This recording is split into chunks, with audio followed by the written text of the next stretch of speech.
Hello once again, dear listener, and welcome to Poems and Potions. We're nearing the end of this season, and I wanted to save this poet for last for reasons anyone who knows him will understand. This month, we have the wonderful Scott Woods. Sadly, I could not be present for the interview due to some scheduling issues, but Marquita did a wonderful job taking care of it for us. Thank you, Marquita. And without further ado, let's let her get into it.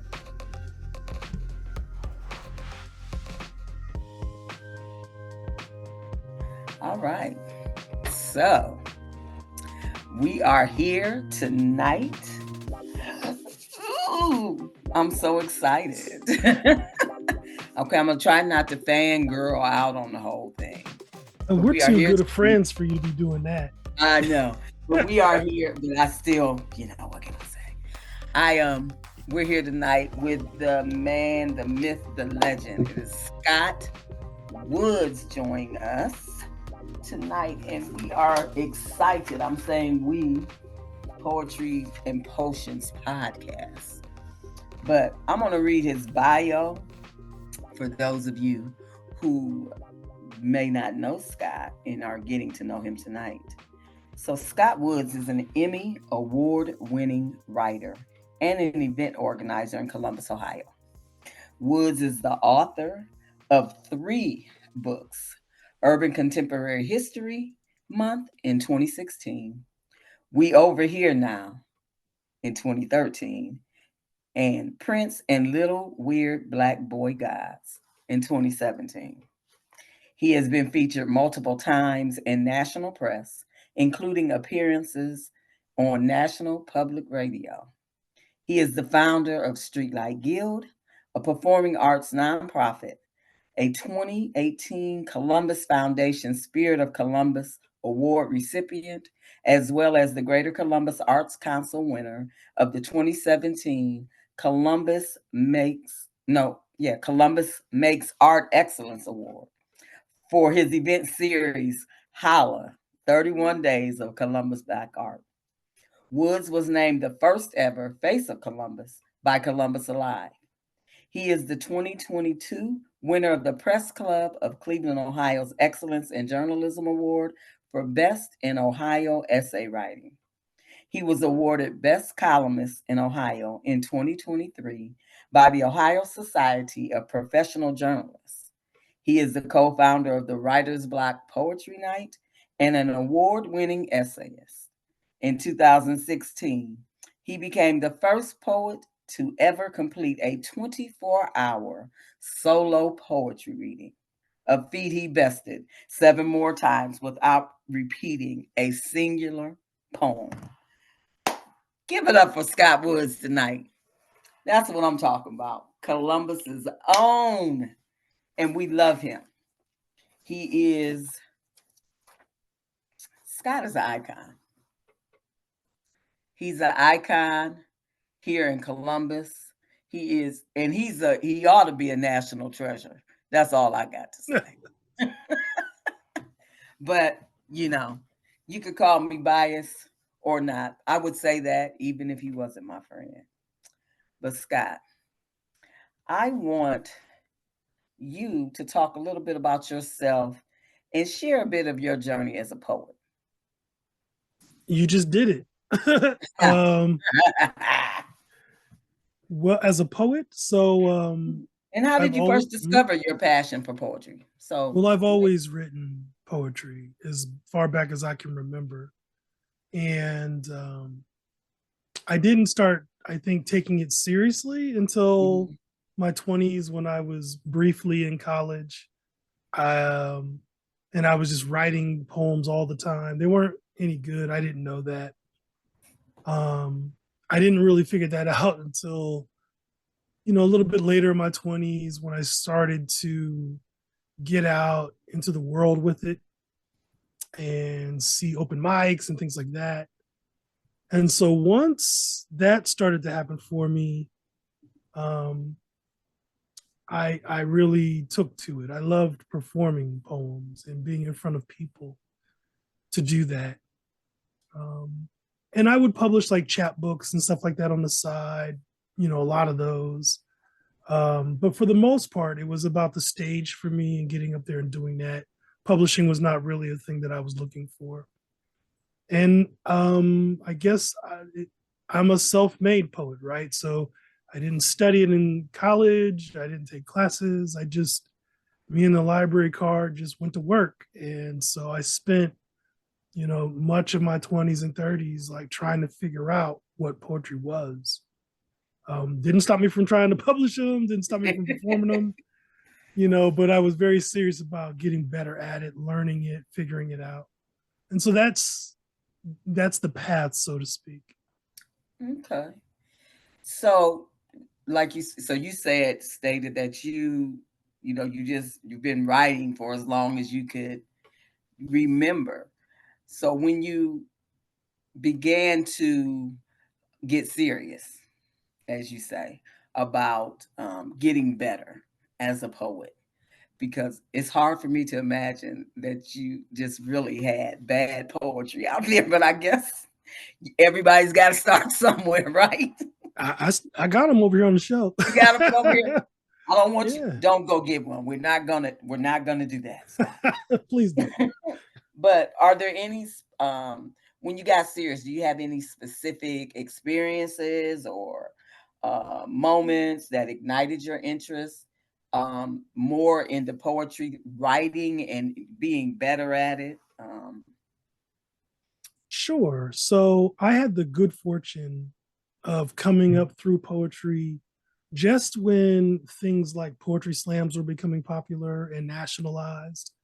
And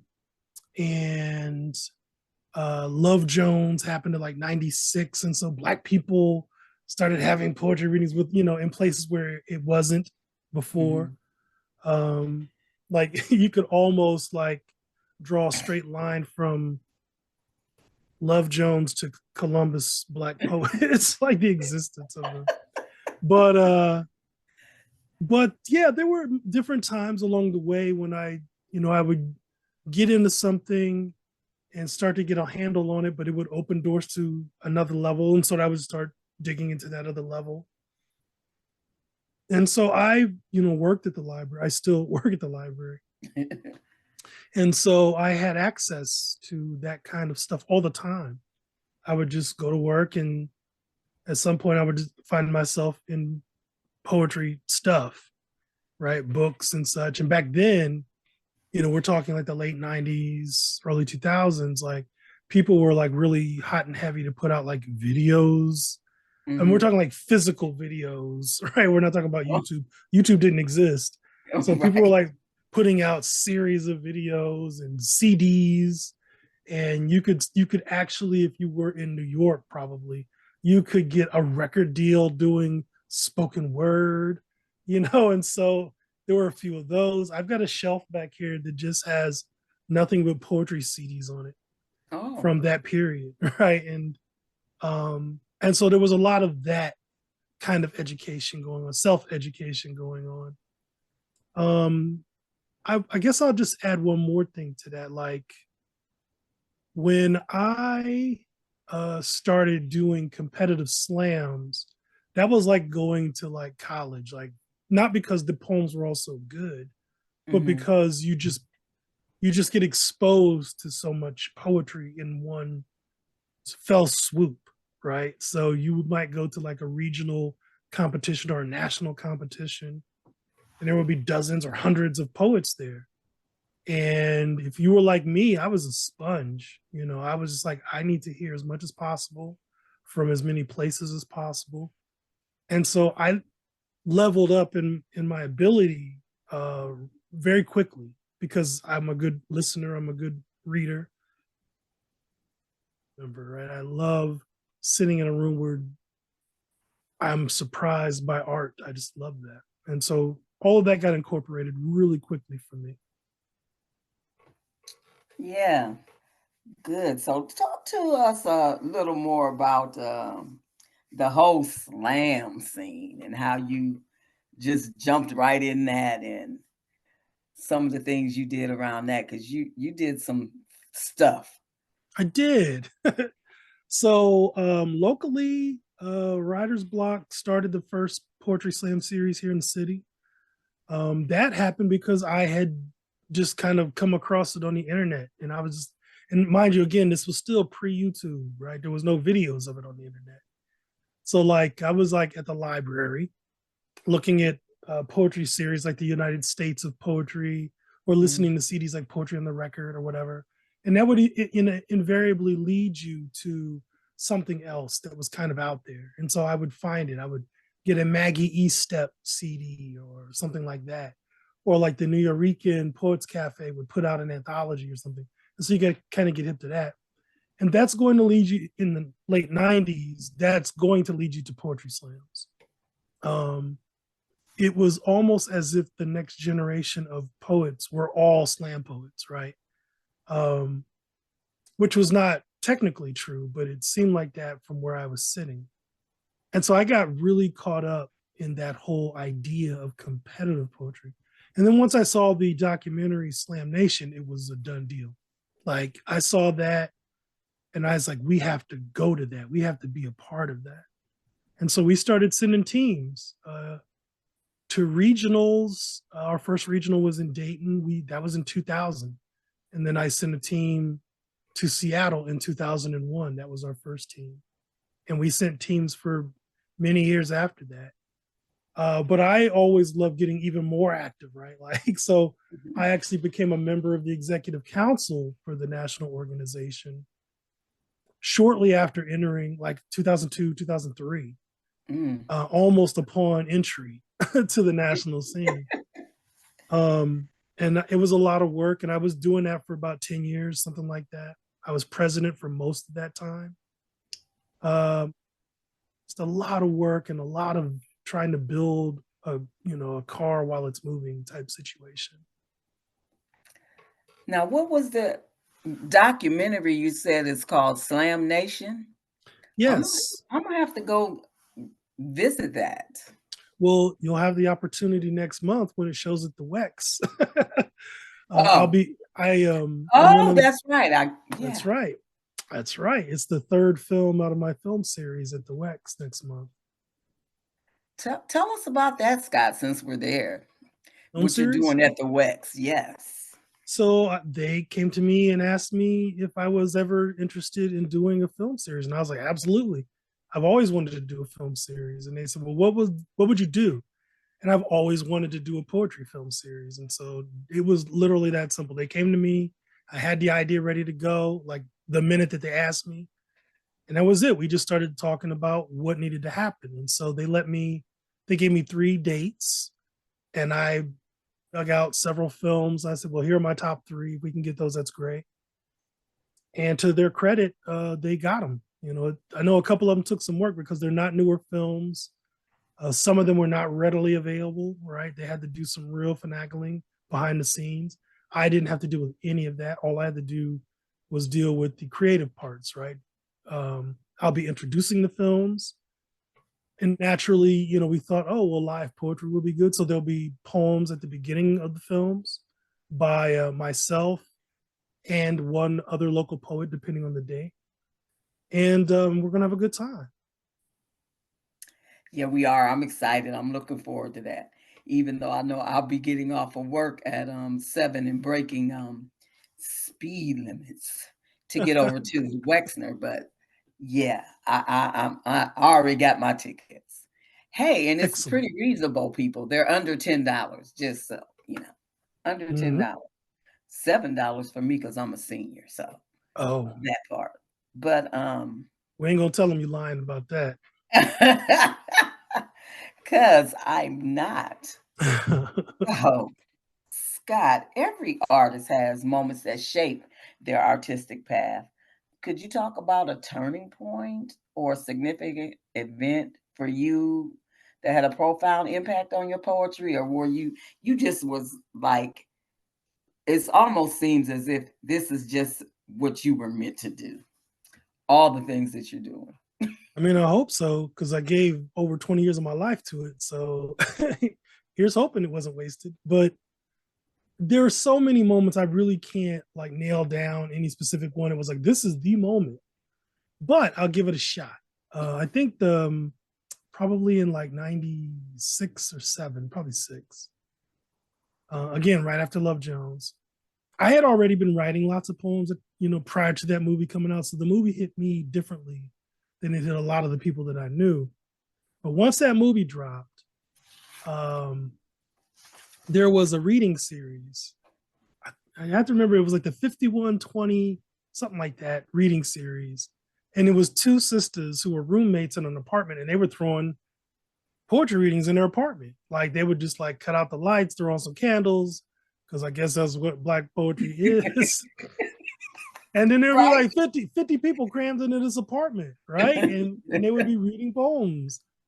And so I went to one of those, and again, a lot of the poets who were in the house had literally never really engaged poetry prior to seeing that movie. And so you kind of can get an idea of what that was like. And so, right.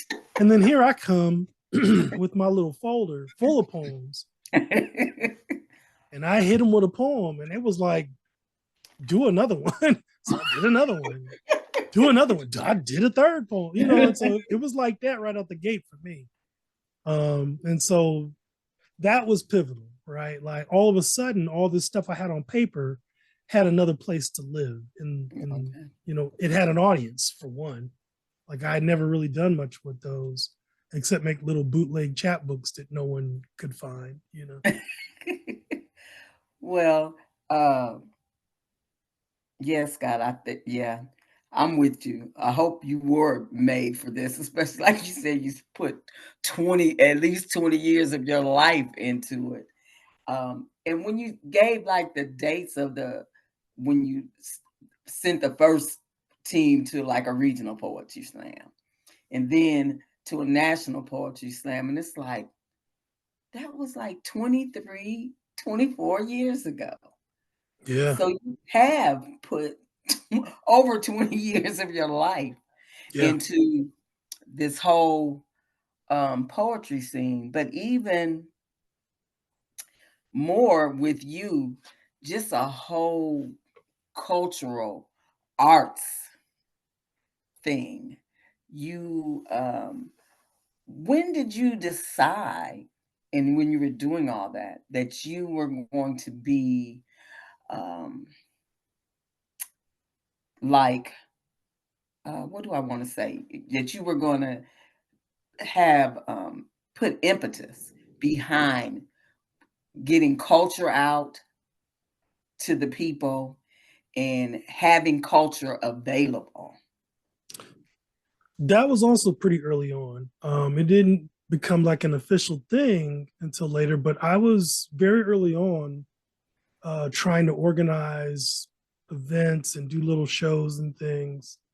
And they were generally kind of centered around poetry, but they would include other things like music and whatnot and art. Pretty early on, like during the Snaps and Taps era in the late 90s into the 2000s. I was doing the Onyx Lounge and stuff like that, little cute, sexy things. And I didn't see any reason not to do that, right? Like I was like, yo, if you give me a room, I got 10 ideas to put in that room. So I didn't see any reason not to. Like nobody was like, well, let's not do that. They were just kind of like, well, how will you do it? I was like, well, I'll figure it out. And so there was a lot of that going on. And that was pretty much it. I was just always kind of on the lookout for places where I could do different things. So pretty early on, but that didn't get formalized until much later. I was still very poetry centric for many years. And then somewhere along the way, I started saying, hey, I'm just going to book a band and just sit in the back with everybody else. And, and so that started happening, right? And then I would find other ways to kind of amplify that experience.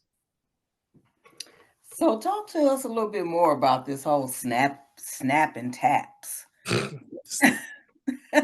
Snap and taps.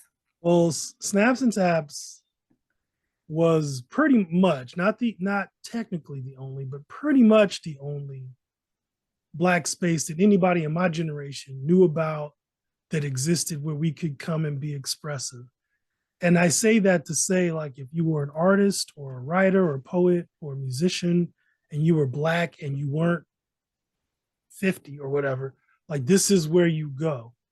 There was no place else. And there was a little building right behind Main Library on Washington Avenue. It's a parking lot now. Mm. But like Wally Neal had come through and he did a mural on the front of the building, which, almost made it an instant classic, right, to Black folks. And we were literally like 1 block away from the art museum, 1 block away from Main Library. So in the middle of downtown, right?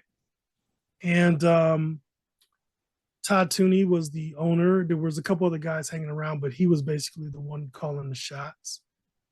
And that was where you went. So Wednesday nights, we did poetry, but other nights it was jazz. Other nights it was a DJ. Other nights it was something else. And that space, that building, before it was Snaps and Taps, was also a Black theater company. It was owned by James Chapman, and he would run plays, and he would keep his troupe sharp doing things in that building. And he had a poetry night as well prior to Snaps and Taps, right? Which I was at as well. And I met Vernell at that reading as well. We met before Snaps, right? Okay. So that's what Snaps and Taps was. And it didn't last long. I think it was only open maybe about 6 years, 5 or 6 years. I think we got kicked out like in 2002 or something like that. I had to go way back. Something around that time. We had started doing national poetry slams and then we got kicked out. So I think they were only open maybe like 7 years, something like that. So when you say you all got kicked out, had you all guys already started Writer's Block? Well, that was Writer's Block. It was Writer's Block. So okay. Yeah, basically the beginning of Writer's Blocks is Snaps and Taps open mic. And then when we got kicked out, we said, okay, well, we still want to keep doing open mics. We're just going to have to come up with a new name. Like that was the first lesson, is branded, right? So that, we didn't brand it while we were at Snaps and Taps. It was the Snaps and Taps open mic. Mm-hmm. But we claimed those years because we worked those years and those were our years. Right. And so we called it Writer's Block. I think either Sidney Jones or Jason Braswell came up with the name at that time. And so we started bouncing from venue to venue to venue. We, bounced a lot in those early days, but we kept being Writer's Block everywhere we went after that.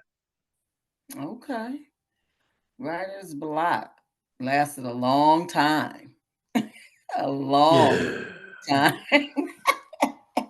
Every Wednesday night. Pretty much. There might have been like a couple weeks here and there where we were without a venue, but for the most part, it was every Wednesday for a long time. So how long was Writer's Block at Cafe Kerouac? Ooh-wee. I don't remember the number now, but it was longer than 10, right? So we were there the longest we were in. Probably like 13 years, something like that. Most of the time we were at Cafe Kerouac at the end. Okay. So do you have any specific rituals or routines that get you in the right mindset for writing poetry, Scott? Not really. Usually if I'm unless I'm doing something special, like a bunch of poems at the same time or whatever, some challenge, usually I just wait for the poems to show up, right? I don't sit down and say, this is the poem day, only because I have so much other types of writing that I do. and I get paid to do. And some of those need to turn into books and that kind of thing. So those are my priority, writing things. Mhm. Poetry just shows up when it wants to. I like that. I like that. Poetry just shows up when it wants to. Yeah. I like that. Yeah, and and I can see that. I can dig that with you, Scott, especially like you say, because you do so many other um, things that you write for, and yeah, just a wealth. Mm-hmm. So, um, what about the deep emotions that a lot of people express deep emotions? How do you approach vulnerability in your work? Well, none of my poems are true. So first of all, I don't tell the truth in my poems, right? Like that's the easiest way to do it. Now, here's the thing though. Here's what I say about writing poetry for me. None of my poems are true, but they're always honest. And what I mean by that is the story of the poem is probably not true. My poems tend to not be very clear in that way. Like they're not just like, here's who I am and what happened to me. Like that's not what my poems are doing. They're not therapeutic in that way. They're not like that to me is some other type of writing for the most part. And you have to poetize that to make it a decent poem or a good poem. But my stuff is always honest. So my value is always present. My point of view is always present. What I believe, what I care about is present. So the poems are honest. I won't disrespect the things that I care about or believe, but they're not true. Right. So yeah, that's kind of where I come down on. And that allows me to not have to really address the question of vulnerability in a typical sense, in a traditional sense. I think poets who struggle with like fine lines between vulnerability and this and that, like they're doing something very different with poetry than I'm doing, right? I have a very particular skill set. I have very particular ideas about what I think art should do, particularly my art. And most people who like go to open mics or whatever do not. Right. So they're like, no, I need to express myself. I need to tell my story. I Right. need to reinvent me. I need to present me. And there's very little me on the surface of my poems. Right. Um, so I generally don't have to deal with the vulnerability question. Now, there are poems that I've written that are definitely more personal than others, but I do those so infrequently, it's not really a question. Right. No. That's a question for people who go to open mics and they want to tell you everything about themselves.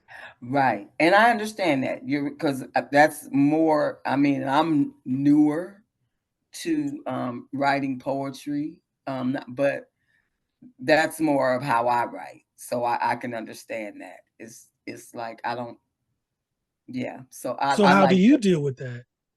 because I don't write like that. I don't Mm. write like that. I don't write from a frame of vulnerability, or I have to tell you my story.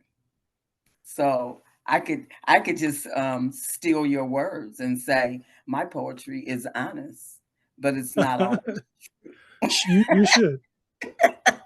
I will But say that but I'm mhm. I but it is but it has a framework, but it's not. I don't feel the need to share myself like that. But that's because I'm older.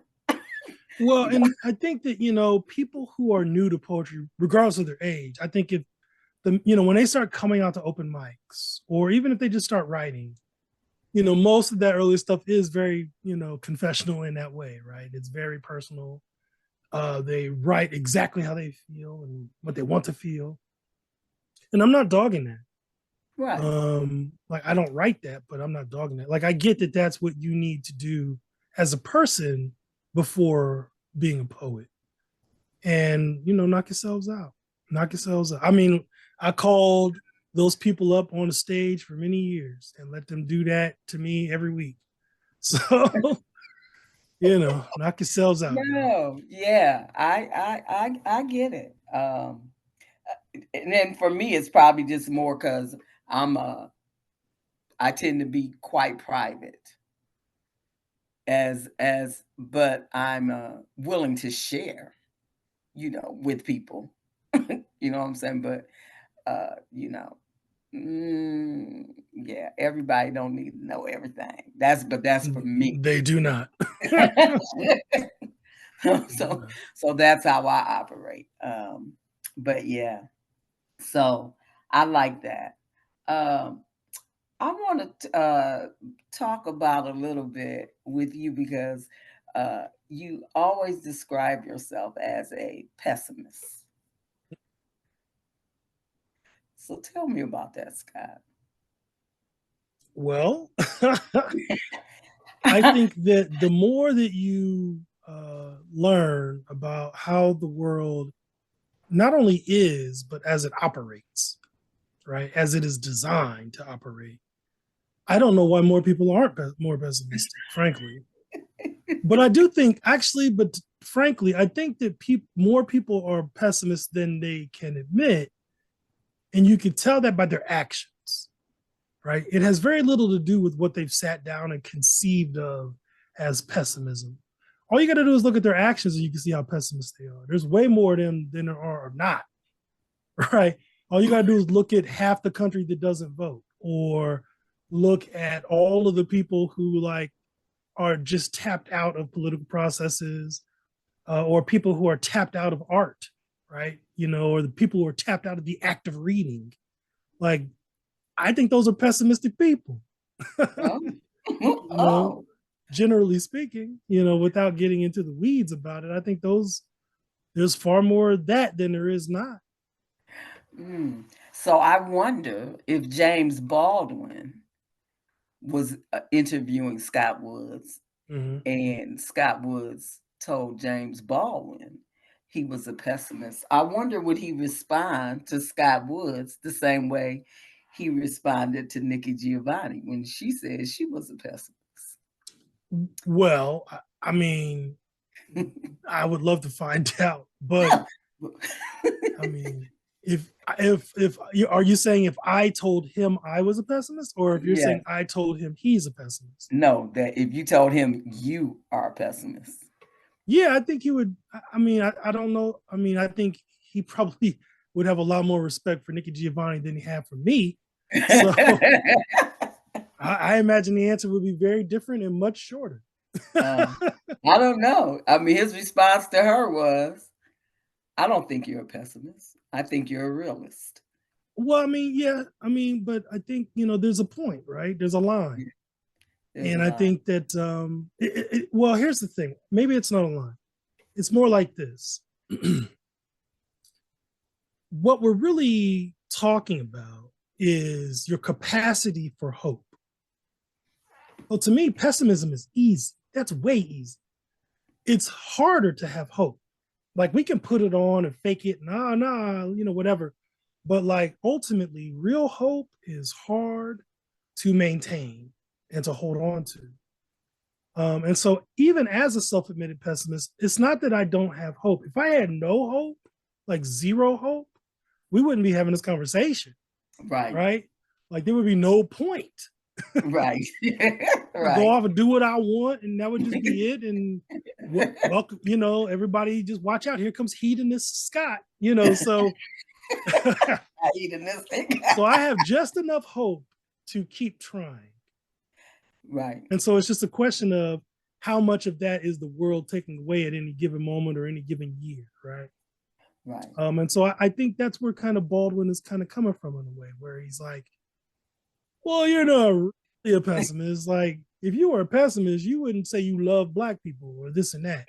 Right. And he's not wrong, right? He's not wrong in that. It's a hardcore pessimist, like a dyed in the wool to the bone pessimist, is there. That's not easy to find.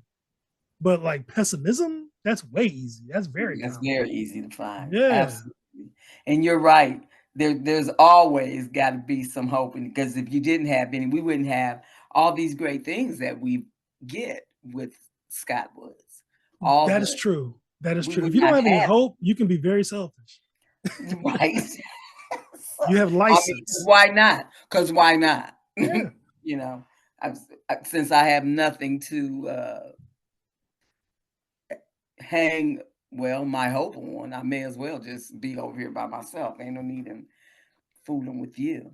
Hmm. Uh, so, Scott, I want to talk about a little bit some of the things that, um, well, let's talk about Black odes. Can we talk about Black odes for a little bit All night. tonight? What do you want to know?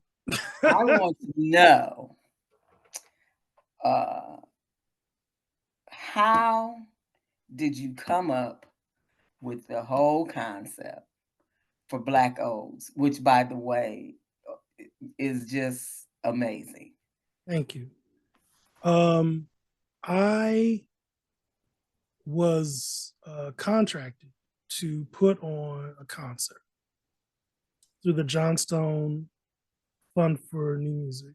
Um, they were trying to develop a relationship with WOSU, and WOSU has this, big new building with this quote unquote performance space, and they wanted to put a show in there, a series of shows, ideally.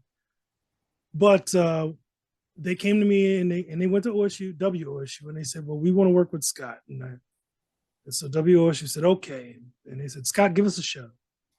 And so I thought about it for a little while, and I pretty much knew who I wanted to work with. I knew I was going to work with Mark Lomax to compose the music or whatever, but I knew I was going to have to come to him and be like, "Yo, this is what we're doing. Like, this is the idea. This is the layout. Da da da da da." Like, left to his own devices, he will also come up with something brilliant. But the way that this relationship needed to work business wise, like they need to know many things in advance of the show.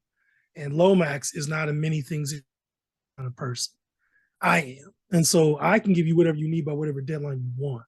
So I came up with an idea and I took that idea to Mark. And once he was on board, I was like, this is what we're doing. And Black Odes was me trying to figure out, the concept of Black joy is not new, but I think that it's mostly concept, not execution, right? So we talk a lot about what Black joy is, and we put that term on a lot of behaviors that we're already doing, for better or worse. And I really wanted to interrogate the experience of Black joy. Like I wanted to create it in performance mode. I wanted to create Black joy in a way, like at the molecular level, right? And then give that to people like a virus. And so I came up with this idea that let's create something. With art, with poetry, and with music, I said, let's create something that before we begin composing any of it, we as the creators, myself as a poet, Lomax is the music, Richard Duarte Brown is the artist. I said, before any of us do any of the work,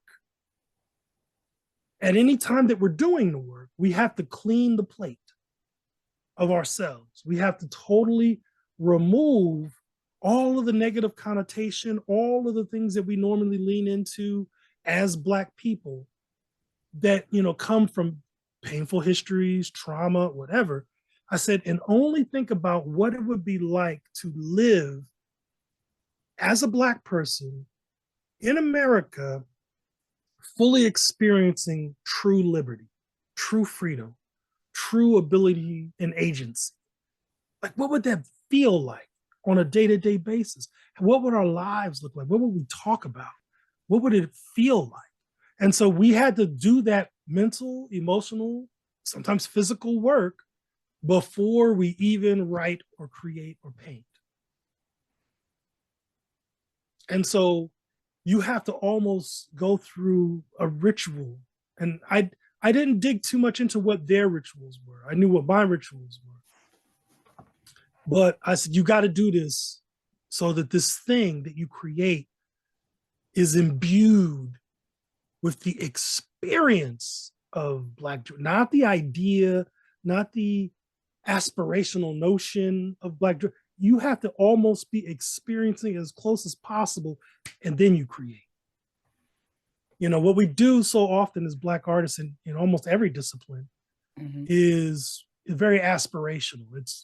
We're conveying what Black joy might be like, but we're not really living in it when we do it. And so that's what Black Odes really is about. It's this experiment in the actual existence of what it means to be Black in its most, beatific state, right? Yeah. That's the simplest way I can say it. Because we could talk about that all night. All night, for real. Yeah. I had beautiful. I had like late night conversations with Duar, right? Like,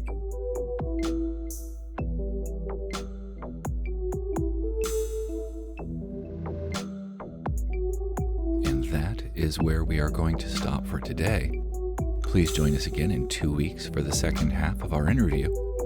As always, a gigantic thank you to Scott Woods for doing this interview with us, and to Marquita Byers for handling this alone.